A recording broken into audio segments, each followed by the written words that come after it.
Je souhaite revenir sur la philosophie qui sous-tend ce texte de loi.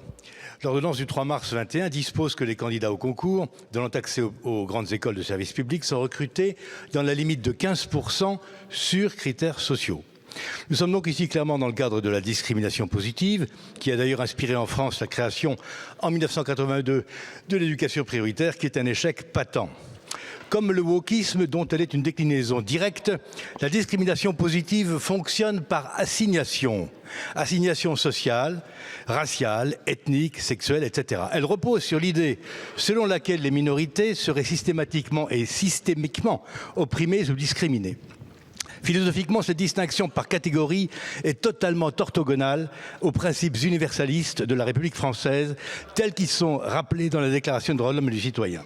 Sans se rendre compte qu'ils se contredisent, les rédacteurs de la proposition de loi citent d'ailleurs paradoxalement l'article 6, que je vais vous citer. Les citoyens étant réputés égaux à ses yeux sont également admissibles à toute dignité, place et emploi public selon leur capacité et sans autre distinction que celle de leur vertu et de leur talent. Sans autre distinction que celle de leur vertu et de leur talent. On ne saurait être plus clair. La République française ne connaît pas, par principe, que des citoyens. Elle est absolument aveugle aux conditions sociales, aux origines ethniques, au sexe ou aux opinions.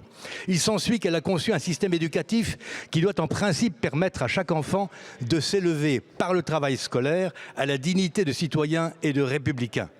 Le principe de l'enseignement public, depuis la Révolution, est celui d'une émancipation des assignations et d'une ascension vers les plus hautes fonctions publiques par le mérite et l'excellence scolaire.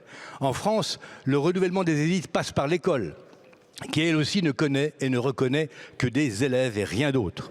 Certes, elle n'y parvient pas aujourd'hui. C'est donc elle qu'il faut réformer et non le règlement du concours. Je vous remercie. Merci, monsieur le député.